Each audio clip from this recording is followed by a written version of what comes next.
Hello, everyone, and thank you so much for joining our live event.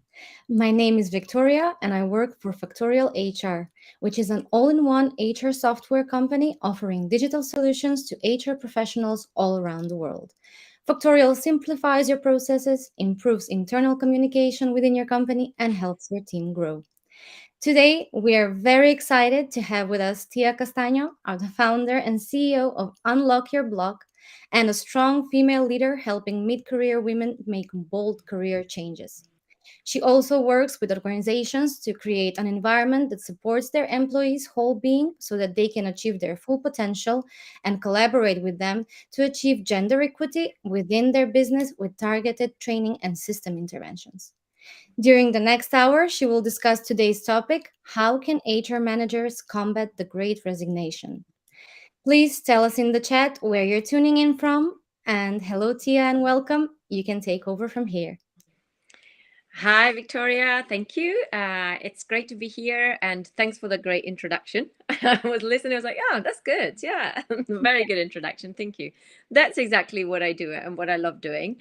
So I'm very excited to be here because we are going through like a huge period of change, and just in the past week, there's been lots of discussion around whether employees should be allowed to have a side hustle and um, as I launched an initiative in that area literally a couple of weeks ago, I was very pleased to see that it sparked that debate and interest. So yes, I take a big interest in retention of talent, and also, in order to retain it, we need to grow, let the talent grow, and with that companies can grow as well. So this is my passion. I was in the corporate industry for nearly 2 decades, and my passion was always growth, both on the business as well as people, which are kind of interlinked. And then I decided to dedicate myself entirely to unlocking people's potential, whether directly or working with companies. So hopefully you'll see my way of thinking today, and I also hope that there is something that you can take back with you into your organizations, and we'll have some time for questions at the end as well. So switching to our presentation, let me know if it's all good. So you should be able to see my screen now. Right, so we want to start off by, first of all, kind of demystifying this Great Resignation race. And there's many ways that we could call it. There is clearly the huge impact of COVID and how people have really felt the change in their personal lives, and that has led then to actually wanted to change things in the external life, of which their career is part of. So that's it. That is what really is about. But unfortunately, what is happening is that many people are just simply changing jobs to get a little extra cash, because they're kind of like part of this big wave of everyone changing jobs. And that's what we kind of want to stop, because we want to make sure that if people are taking new directions in careers, there's actually bigger reasons than just earning a little more money. And as HR professionals, I guess that's the main thing that we want to help people do: find fulfillment, not just financially, but in many other ways, so that they stay with us. And finance is normally, the financial side is only one aspect, is a very important aspect, and we'll talk about that, but it's not all about that. So if we tick a few of the other boxes, then people won't leave just because someone else can pay them a little better, if we are not able to match their salary. So we're going to see how. I often start my conversations with organizations, but also with individuals, talking about this stats and similar stats that really shock me every time. Even though I repeat it very often, it shocks me every time I look at it, that only 5% of people say that they're using their full potential at work. This was the outcome of a number of studies that have been done. And also there's another stat that you might be aware of, that's only 2% of the human race reaches their true potential. And this is done also by asking people on their deathbed whether they feel that they lived a life that was fulfilling and up to their potential? And very often the answer is not, or that they wish they had lived a life that was more in line with their dreams and more courageous. So it's quite a shocking stat. And my intention and the vision for Unlock Your Block and myself is to actually change that and to work with companies as well as individuals directly to change that. Now, everything we're going to talk about today comes under this umbrella of freedom. I firmly believe that behind the Great Resignation, in whichever way you look at it, there is an issue of freedom that people want. And under that big umbrella, there are different manifestations of freedom, and we'll talk about that and all of those in a second. But ultimately, if you were looking at an umbrella perspective in just one word, freedom is the reason behind the Great Resignation. And of course, COVID, apart from the physical restrictions that people had, and so that really stopping freedom physically, had a number of other ways of making people feel slightly kind of lacking freedom. So let's look at the domains of freedom. There are 4 key domains, and then within that, again, there are some other nuances. First of all, physical freedom, and we're going to cover that. Health, having health is the number one freedom is actually health. Having your health and being able to go about with full well-being. Then from a physical perspective, also the financial side, so being able to have looking after yourself and having a roof on your head and all that, and geographical freedom, which is one that has been really underlined during the COVID era, because people kind of gained that freedom to work from wherever they wanted, even though they were stuck at home. And now, like with some companies wanting to take that freedom back, we see a lot of pushback from employees because they don't want to lose that geographical freedom. And then mental freedom, so the ability, again, there is a mental health there. So you'll see that all of them start with health, because we need, first of all, the basis for us to be well, which is physical health, mental, emotional, and spiritual health. So they all start with health. And then for mental freedom is the ability to choose what areas we want to work on and to grow our talent and our own self-esteem in the direction that works in favor of our strengths, but also that builds on them even more.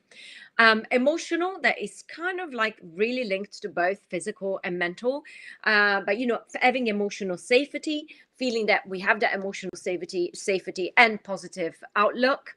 And then we're going to also talk about spiritual freedom, purpose-led freedom. So when we talk about spirituality in the business world, what we mean is really seeing the big picture. Where are we going? Where is this career taking me?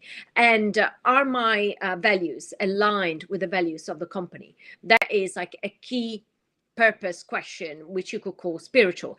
And you could see this Venn diagram in a different way. Like even a pyramid. So the Maslow hierarchy of needs, if you think about the Maslow hierarchy of needs, which many of you will be familiar with, it starts exactly with, the physical, then the emotional, so the people side, then the mental satisfaction that we get in life, and then all the way up to purpose. So you could, also represent it as a pyramid with different layers building on top of each other that really take to that the feeling of getting enlightenment, which in this case means finding the ultimate freedom out there. So let's look at the health issue that touches both on the physical, mental, and the emotional elements that we just talked about. If we think about the work environment, very often, I mean, I was in agency side, so there was a lot of pitching, constant pitching, and people were under a lot of stress on a daily basis. Now, what happens when we are under stress and we don't take enough recovery, for instance, is that the red curve that you see there is the curve that we normally follow. So we embrace a challenge, which improves our performance. We reach a period of maximum efficiency, and then we go into what's called the hyper-reactive stage, and then into emotional exhaustion stage. And in some occasions, people have breakdowns, and I've seen that happen many times, especially in those situations of pitching that I just mentioned. So it's really not ideal because, of course, we don't want people to reach breakdown points, but also for other reasons. That if people were managing their energy properly from a physical, mental, and emotional perspective, then their performance curve will look much more like the yellow curve that you see on the screen now. So first of all, there is a higher peak that people get to when they take proper care of themselves from a health perspective, and they stay longer at the higher peak, and also they don't reach the breakdown point. There is a moment where you need to stop working on a project anyway and get properly refreshed before you either start again on that or on something else. But ultimately, you get a much healthier performance curve, which means people feel better, perform better, and they are just happier also in their relationships with others. So keeping the health and giving that freedom of looking after someone's health across all the variables that we discussed, physical, mental, emotional, is key to make sure that people stay with us, but also that they perform at their best. Now, when it comes to emotions, because we talk a lot about physical health and making sure that people have time to exercise and all that, and we also talk about mental health and mental well-being, but even more important than that is the emotional health, which is very, very connected to mental well-being, but is not talked much about within the corporate world, for instance. And because, yes, it's still quite a new thing to talk about emotions in the work space. But if we did, emotions do have a bigger impact even on mental well-being as well as physical. For instance, if you think about having an argument with a colleague or a boss, something like that will stay with you for the rest of the day, to the point that you can't perform very well at work and you feel drained. You feel that, you go home and you just need to sit on your sofa because that emotional event has drained you from all sides. So this image that you see here is from HeartMath Institute, and that has done lots of studies strapping people's hearts to heart monitors and measure changes in the emotional state of people. So here you see the graph of a man that was had been strapped and got into an argument with his wife while they were driving, and as he got into this argument, his heart rate literally doubled within 5 minutes.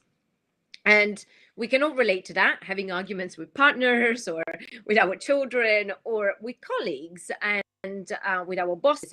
And even if it's not like a proper, argument that we're having out with that person, the frustration that we get if we get an email that really hurts us, our feelings, and makes us upset, causes the same type of change in our heart rate, even if we don't realize. And so our heart rate goes very high. And as you see there, even after the argument had been resolved and the person had come down, the heart rate still stays high for quite a while, and before it comes back all the way to where it was.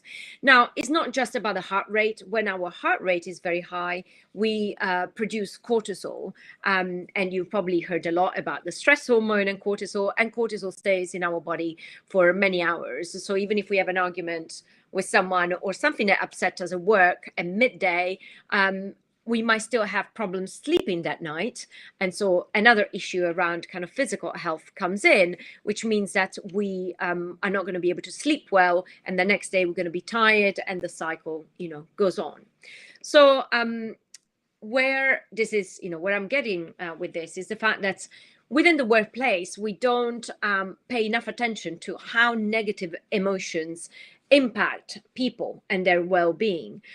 So, even those kind of what we've seen the introduction of lots of like physical ways of helping people to get to have better health at work, don't really tackle this issue, which normally comes from relationships a lot. So putting more attention on the culture and environment that we create, so that there is no abusing of someone's emotions, however much in a surface that might seem, is super important to someone's health. And this graph here shows you, so if we were having a physical demo, I would get one of you to actually be strapped with one of this little heart monitor on your ear, and I will show you how this actually works real time. But if you're feeling frustration, what happens, or anything that is negative, anger, disappointment, upset with someone in a work scenario, what happens is that our heart rate, our heart produces a wave that is like the red line that you see on the left side of the screen. So very disordered and chaotic, it's called, from a scientific perspective. And that signal then is sent also to the brain, which means that we cannot perform at our best, because I'll show you in a second what happens exactly to our brain when that happens. So crazy line sends a crazy signal, we can't operate at our best, and we also feel very unhappy, but our heart is affected and our brain is affected. And that's why, people can have serious consequences from stress. On the other side, joy facilitates brain function, not just joy, any positive emotion, gratitude, exhilaration, calm, just, good old calm and peace facilitate instead the opposite. So if I was strapping you now to my little monitor and I would tell you to think about, a pet or a child or a place that makes you happy and gives you joy, we'll soon see that your heart will start producing a signal that looks like the blue curve on the right side, which is called ordered. And so it's not chaotic. And that sends a very clear signal to our brain, allowing us to become happy and do our best work, and also continue to have good relationships with people around us. So really focusing on emotions is the shortcut almost to make sure that we are giving people freedom from a health perspective to feel good and operate at their, from their best. Now, I mentioned to you here that I wanted to tell you a bit more what happens to your brain when that's negative emotion sends that trigger and signal. And this is a graph that a picture that some of you might have seen. Is from Dan Siegel, who is a psychologist. He's done a lot of work with children's brain, especially in the stages of development. So this is normally used to explain how the brain works also to children, but I find it a perfect way to explain it to anyone, really, to see what happens when our emotions are disordered. So if you imagine your brain like your fist, closed, the frontal part, so your knuckles, your fingers, are the prefrontal, cerebral cortex. And so where all the great thinking, problem solving, creativity happens. And in order for it to work properly, it needs to be like this. What happens is, though, that when the amygdala, which is the little thumb here, starts to signal that there is a little danger. So when we are feeling a negative emotion and we're getting triggered, it starts to flash, right? We get the famous signaling that there is something not great going on. So a little alarm starts going. And because that is an alarm and it is flashing, the frontal cortex detaches a little. And that's why we say, flipping your lid. People flip their lid, or people, started to see in red and they couldn't, think clearly in that moment, because they were in a state of negative emotions. Now, we never completely triggered, or almost never, right? Sometimes it happens in the workplace, but we always a little triggered, because someone always might, on a daily basis, someone will say something that might upset us, or we get an email that upsets us, especially people that deal with clients. And so we always on a state that is slightly triggered, and it's very difficult to then do our best work and to also be happy.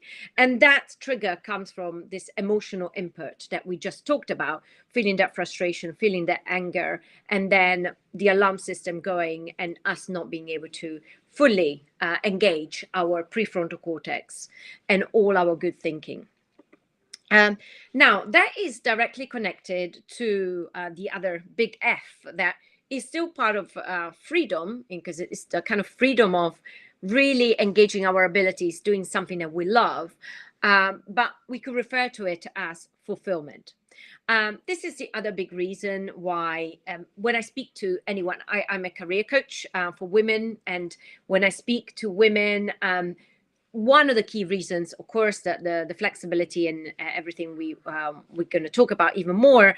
Apart from that, fulfillment is, one of the top three reasons, right? They find that jobs no longer fulfilling, and they want to make a move to do something that is much more fulfilling for them. So, and it's part of their freedom of doing something that you love. Now, how does this connect to the role that you have as HR practitioners and what you could be doing?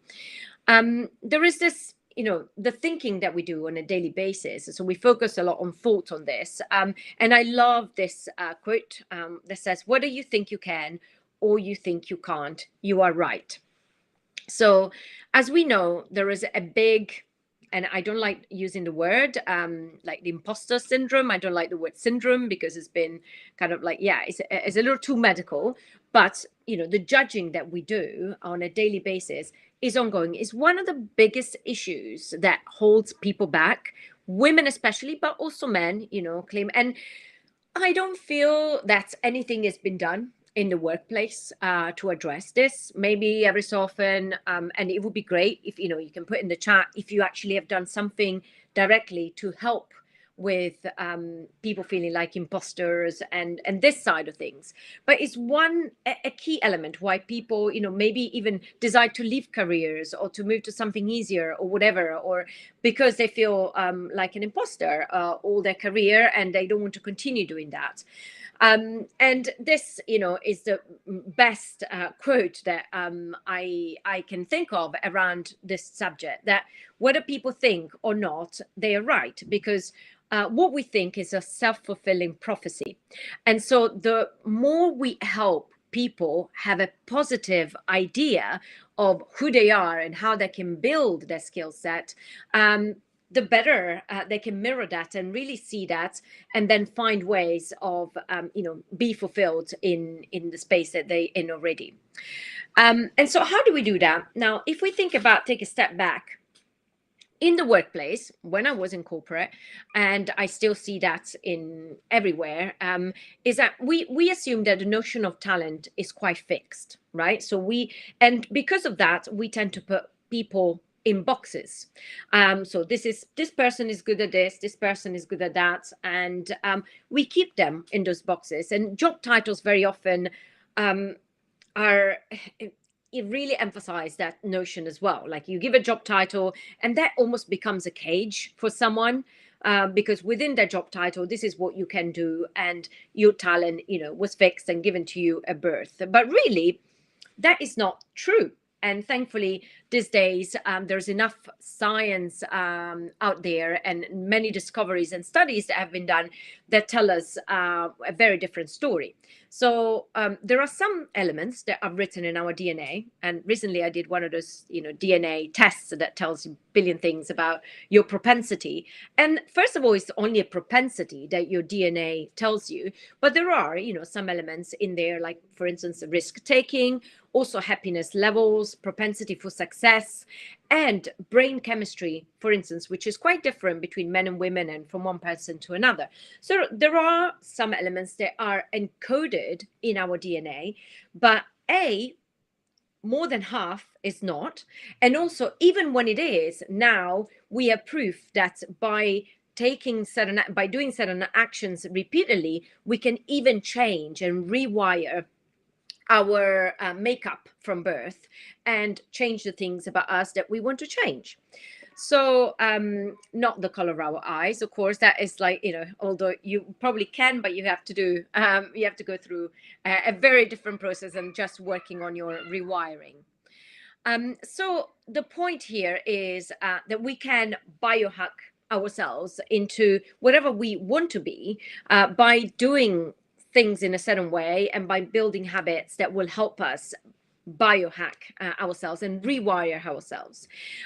However, this is not really encouraged in the workplace, or is not an approach that we take normally to help people to really change that wiring and to be what they want to be, regardless of where they are and where they have been in the past to that stage. So, many examples in the music industry, for instance. There's many examples of people in like top orchestras that said that their talent was only 5% of what they made them, but actually it was practice that really brought them to what they came to be. So many examples there. And of course, you'll be familiar with many examples in the sport world of personalities that will claim any sort of numbers between talent and practice. Some more talented from birth, some built it with what they did in their lives to get to where they got to.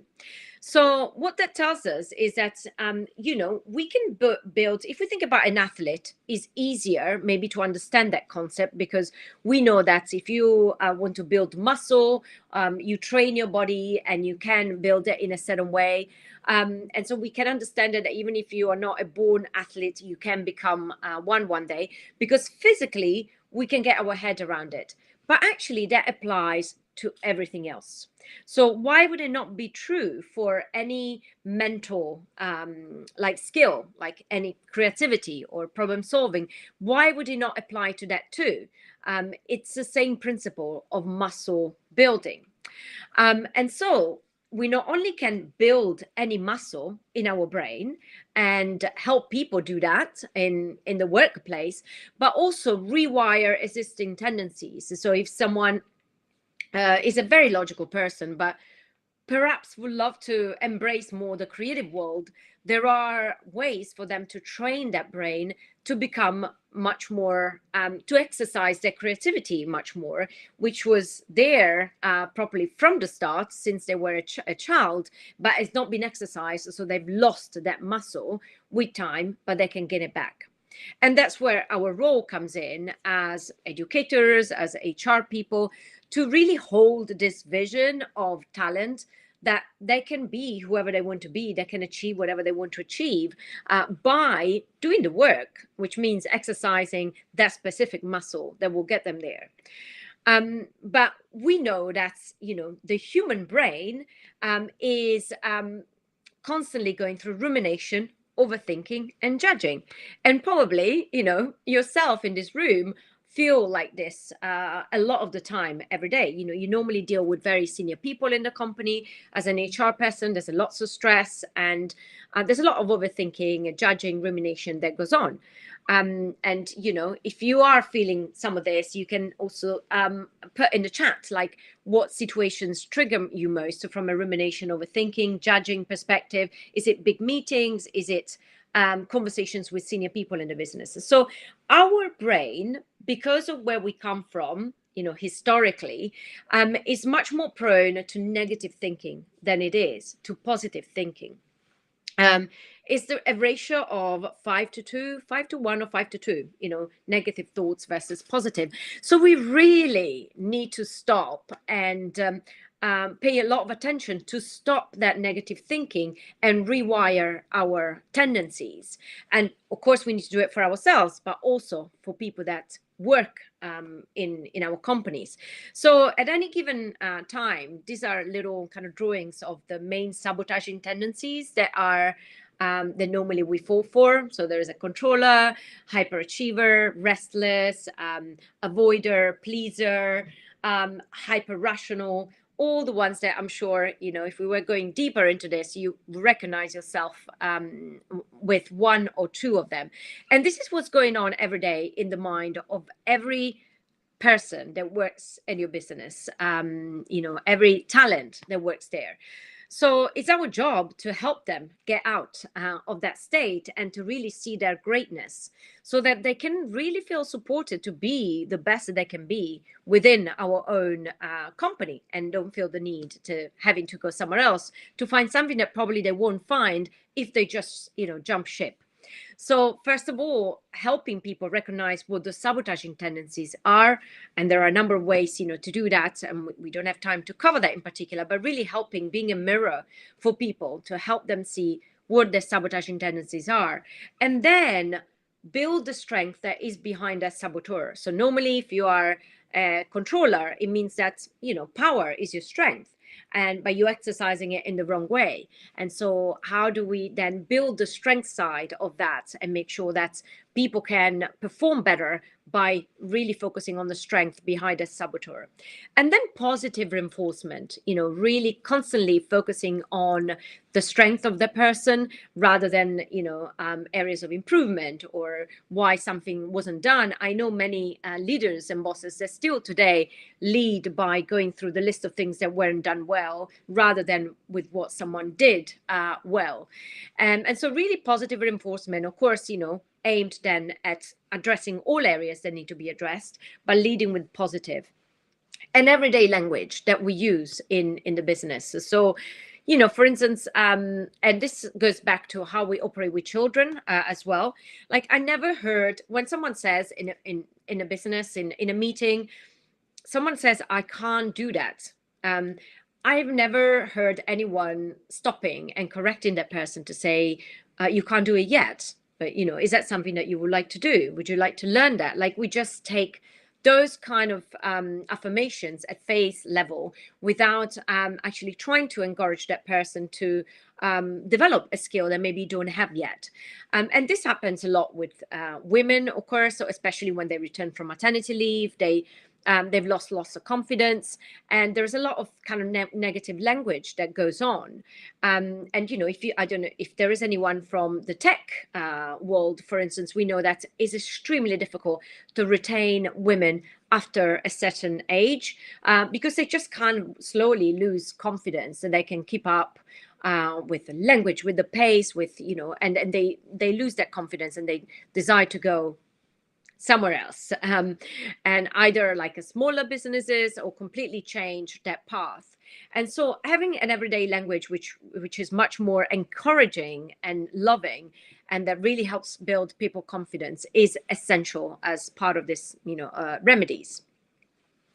So I mentioned a couple of times creativity because it's the perfect example of what I mean when I say that we need to encourage people to build their talents throughout their career path without putting them in boxes.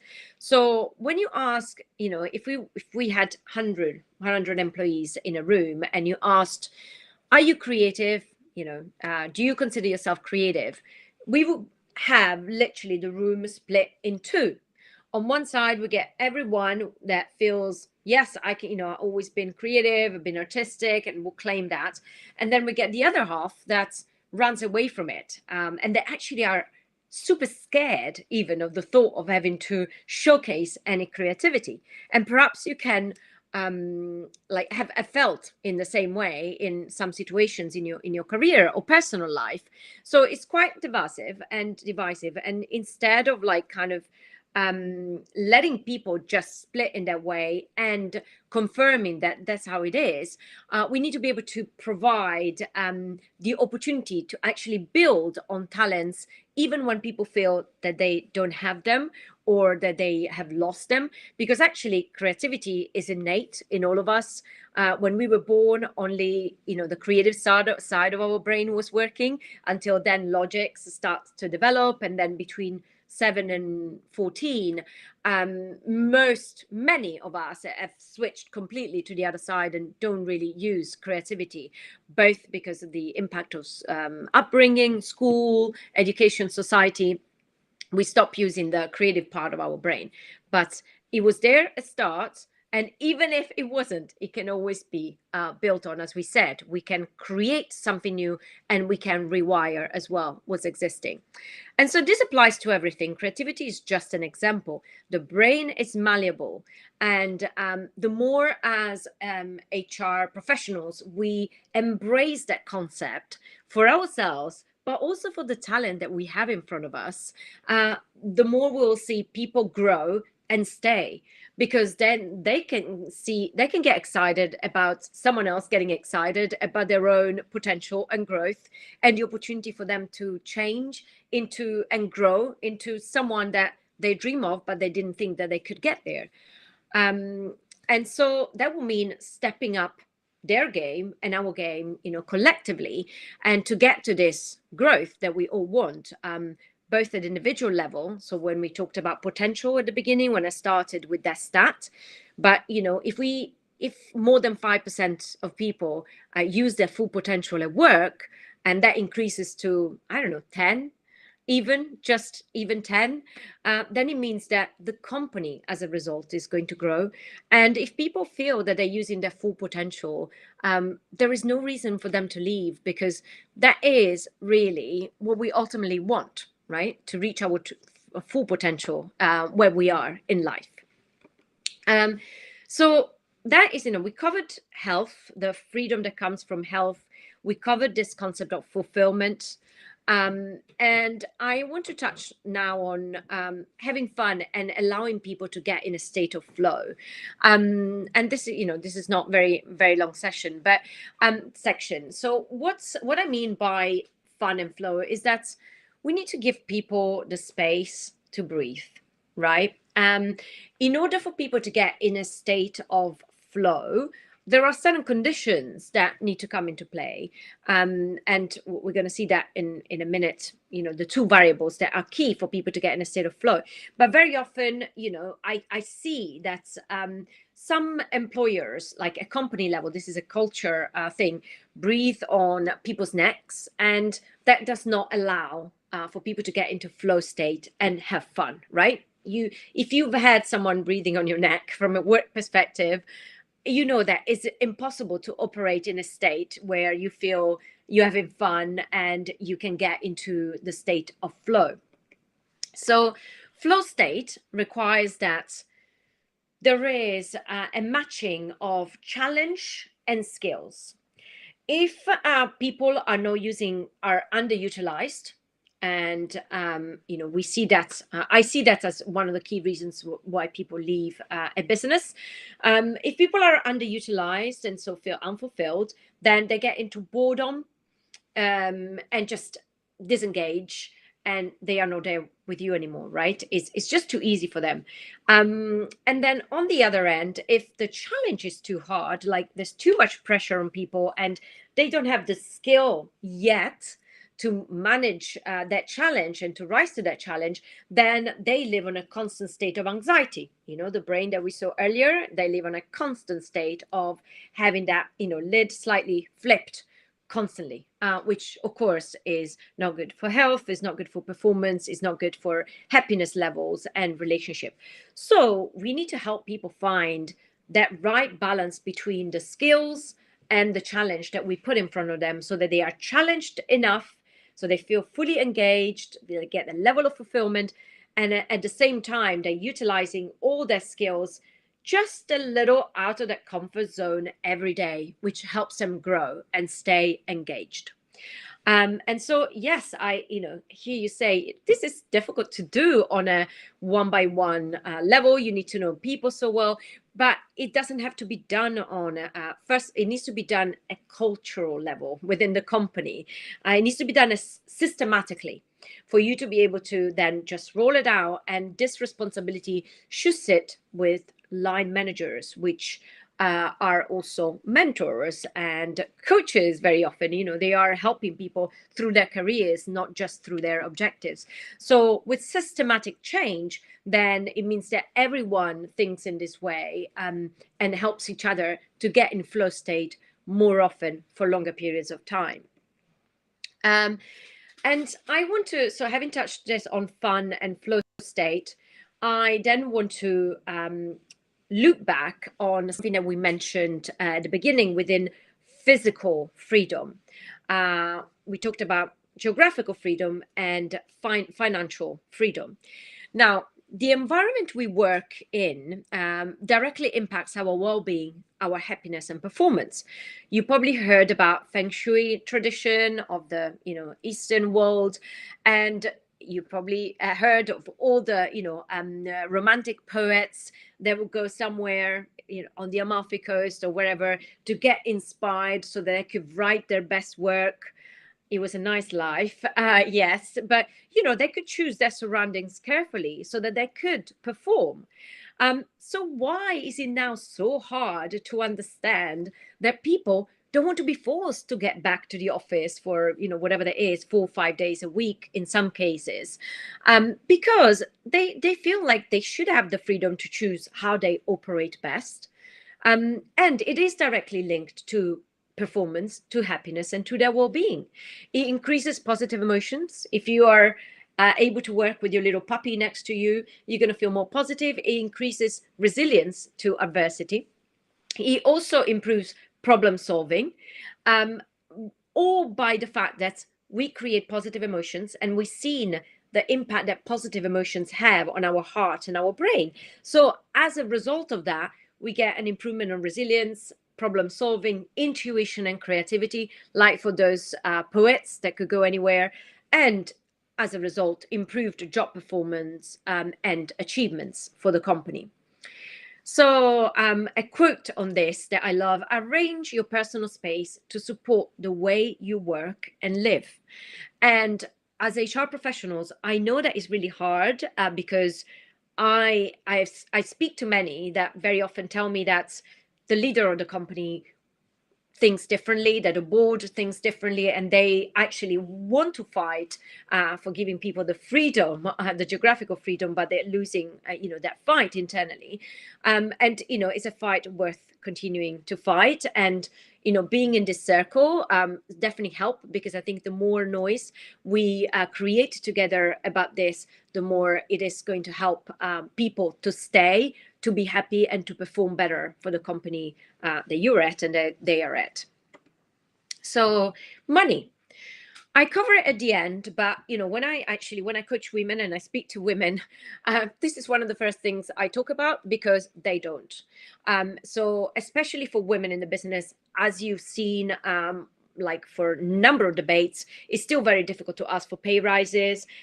They still, in many industries, underpaid versus their performance and also versus their male counterparts. So depending on who I'm speaking to, this is something that I give a lot of weight or not, or less weight. But it is part of the equation, for sure. People need to feel that they're being remunerated fairly.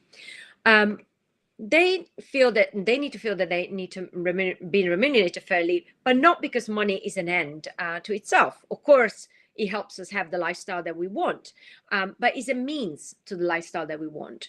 It takes a lot of pressure off on us, so it reduces stress, but people also measure self-worth through money, rightly or wrongly. If you have X amount in the bank, it is a measure of your self-worth.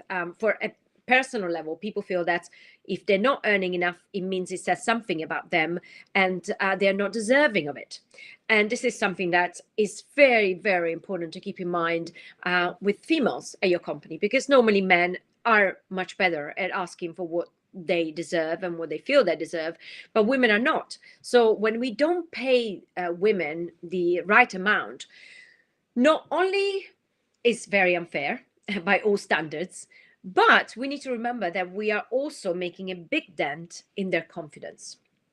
So some of them will stay just because their confidence is so low that they don't even have it in them to just go and look for another job.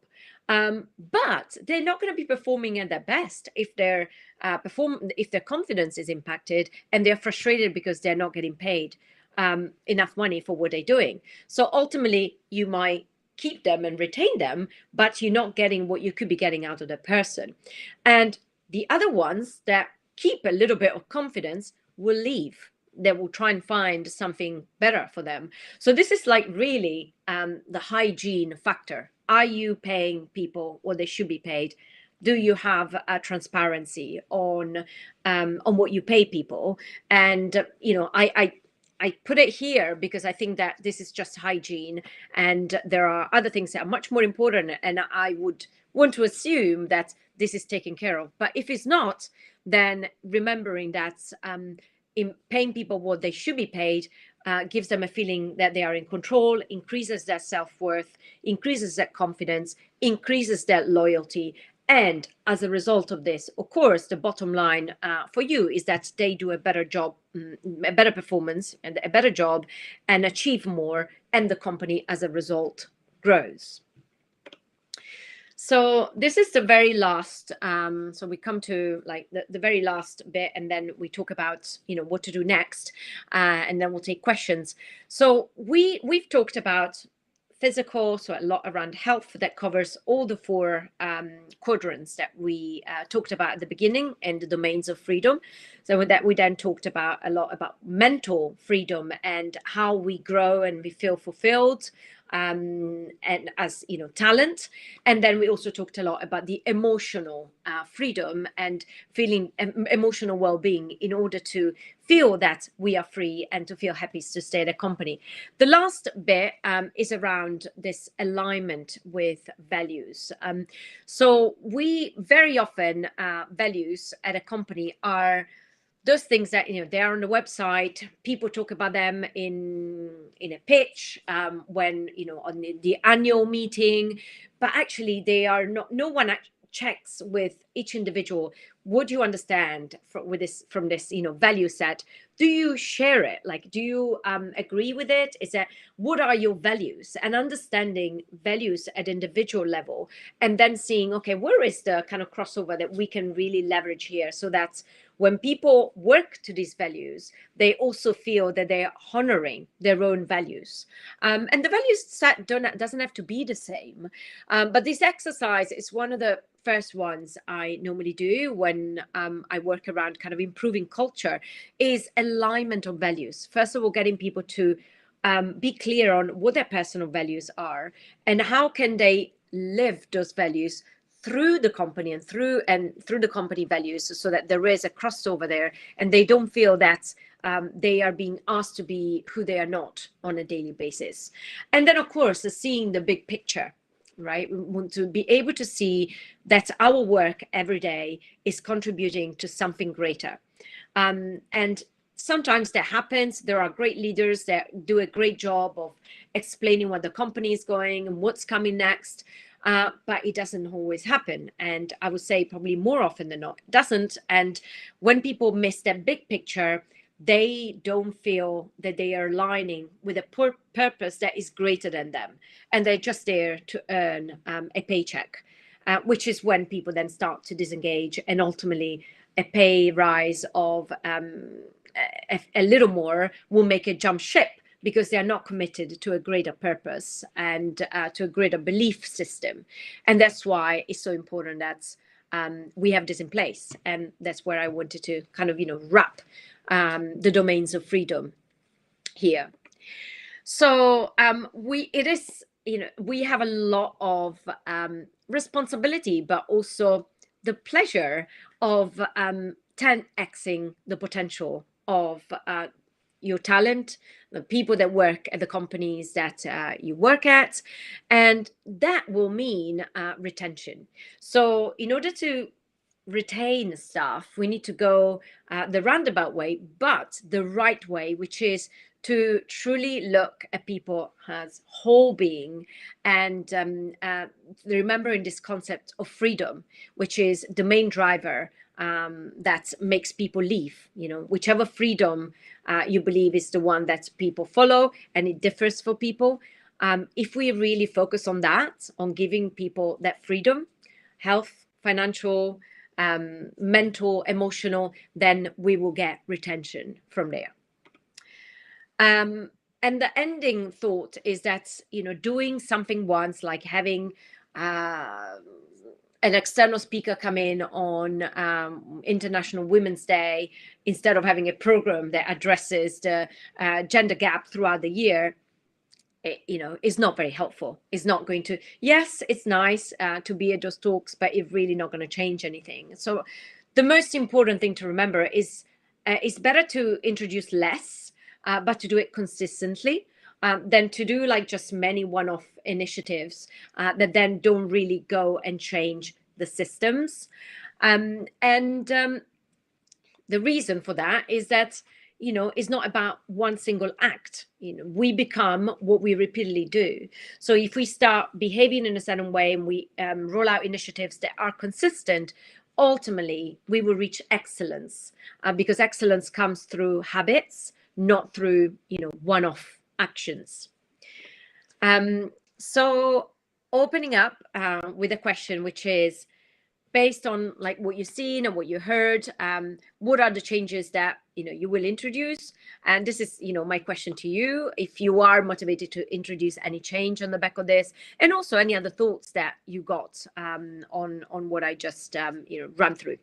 So thanks for listening. I'm going to stop sharing.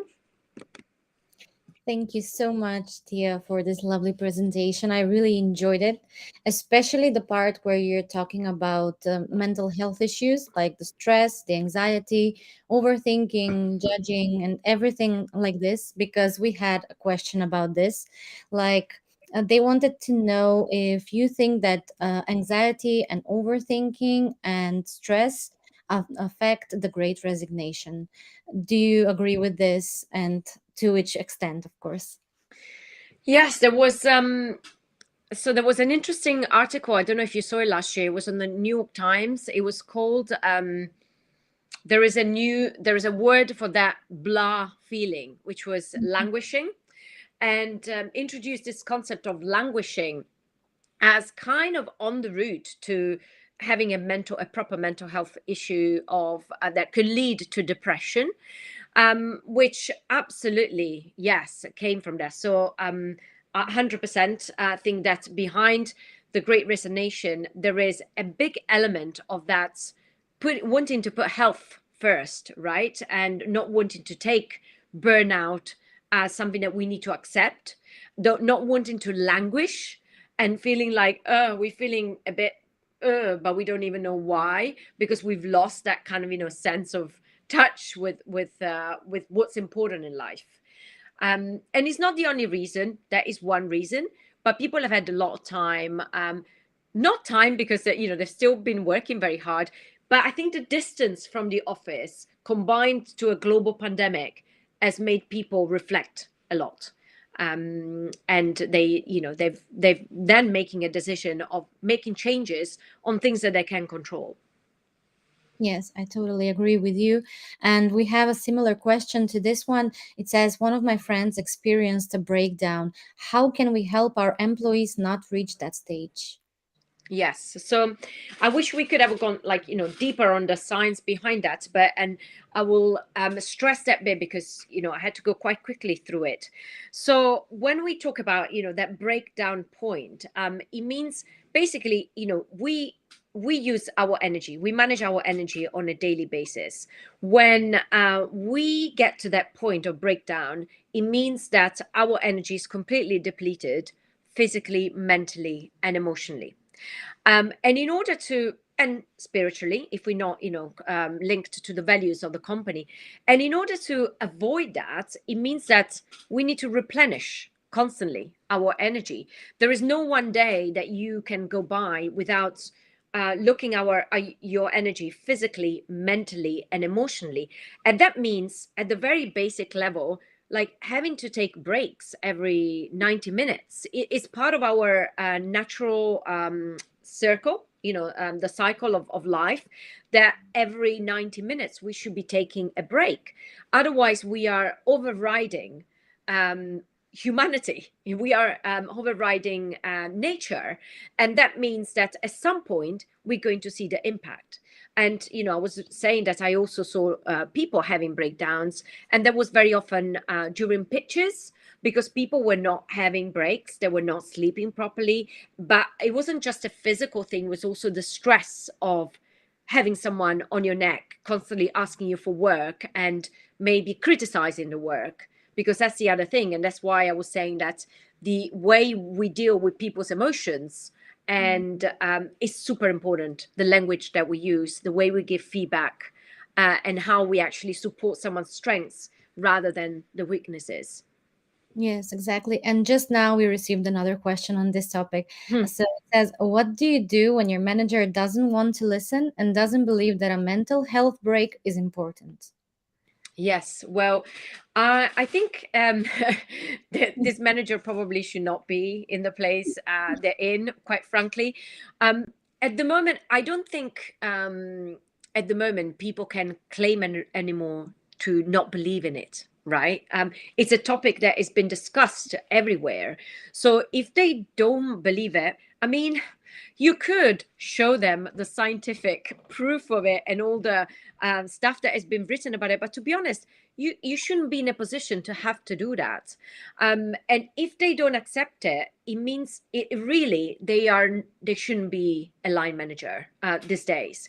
And so, going over their heads, if it's possible, like discussing this with someone that can do something about it, because I mean, I don't know if this is from an HR professional. I'm assuming that, yeah, like if a leader does not believe in that mental health issues are real, then there needs to be someone that responds for that person. And if that is the founder of the company, then definitely, probably think of leaving, because yeah, if things are not going to change quick enough, you don't want to be in that environment. Yes, exactly. And another one of our listeners just said that unfortunately, the company that she works for is not interested at all in none of the things that we're talking about this evening. So she says that she's more and more sure that she has to resign and follow the bigger purpose. And I also read above in the comments that she also said, like, how can we help ourselves and our employees to stop overthinking or judging and learn how to do better for ourselves? So Yes. can we do that? So let me tackle both sides. So the first part of the question, you said, you can only do so much to try and change a company culture, right? I Mhm. am working with someone at the moment that works in poker betting for a betting company, and they are terrible, especially with women. And at some point, it's like you need to cut your losses. I posted a while ago about the kind of lost, when we have the feeling that we have invested too much in something to let it go. If there's any of that holding you back, just forget about it. There is a fallacy that you're going to lose anything. You're only going to lose if you stay longer in a situation that is not supporting your well-being and your growth. So maybe make the decision today, in the next 3 minutes before we finish, to to leave that company, and then the next steps will come, will appear. And feel free to get in touch with me on LinkedIn and stuff, and I'll see how I can support and send you some guides as well. And we will produce a guide also as a result of this as well. So we will have some resources to support, but get in touch if you want to ask any questions.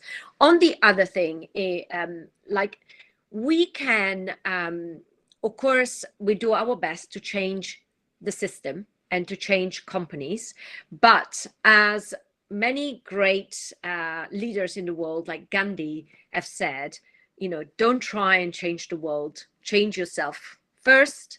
Because when you change yourself, everything follows. Because you just don't get so upset about stuff, because you know where you stand. And in order to change yourself, because I guess, it's an easier said than done. What does it mean even to change yourself?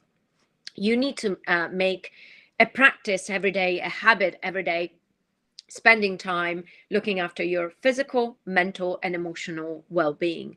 So normally, like, I teach people to have a list, a half an hour, at least half an hour morning routine that really supports mental well-being. So with mindfulness that is approachable for everyone, physical and emotional. So repeating affirmations, a number of tools that work for you, but that also will then work on building your resilience physically, mentally, and emotionally, and making you feel that you're connected with your greater purpose. So, yeah, the answer is we need to make time for ourselves. Then the tools are easy, to manage and implement. But we cannot let that thing, oh, I don't have time, to get in the way of this, because we only have one life. Yes, exactly. And here we have a little peculiar question from Jackie. She said, like, I recently joined a company and they are offering 2 extra rest days every quarter. Have you heard a lot of companies doing this? Extra rest days. Yes, extra rest. Yes, I have. Sorry, 2 extra rest days. How often? Every quarter. Every quarter. Okay, yes, that's about. So I've heard some companies having like one rest day a month. Mhm. Some of them, have done the rest day like in October, because it was, Mental Health Awareness Month, and so it has popped in. Mhm.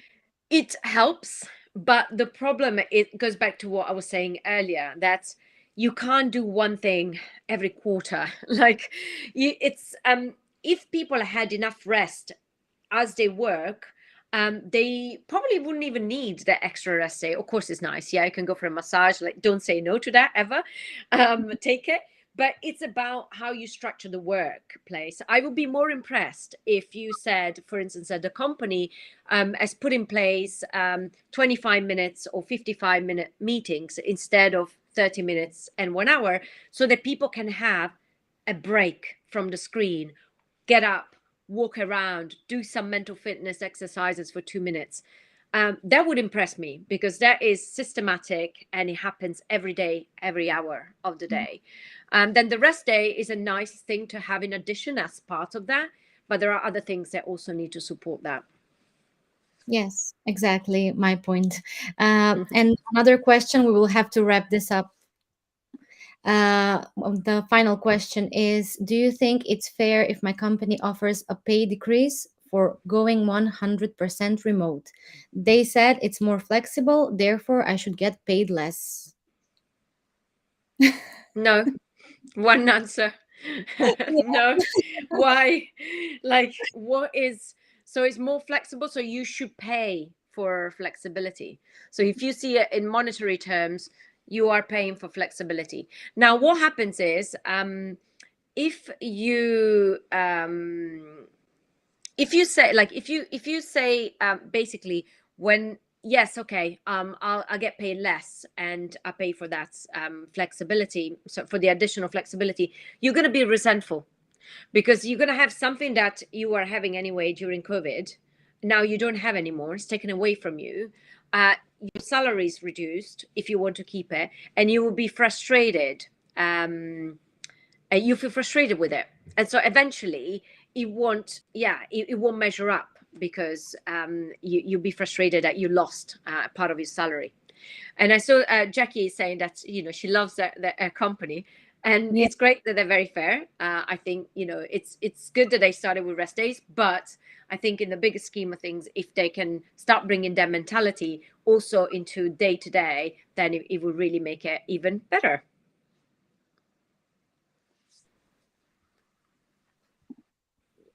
I think you're We frozen, had Victoria. You still there? Yes, we had some Yeah. technical problems. Okay. So thank you so much, Tia, for your wonderful presentation and your responses to all of these questions. And thanks to everyone who attended this live event. We have to wrap this up because we spent like 1 hour so far. So if anyone wants to ask further questions, you can always write on factorial.co.uk, or you can send messages to me or Tia on LinkedIn. Tomorrow we'll send you all the material, the slides, the video, the resources. So join our HR community where you can continue discussing this topic with other HR professionals who are coming from all around the world. And of course, don't hesitate to add me or Tia on LinkedIn for any further questions or doubts that you may have on this topic. Thank you so much, Tia. All right. Thank you, everyone. Lovely to be here. You have a Bye. great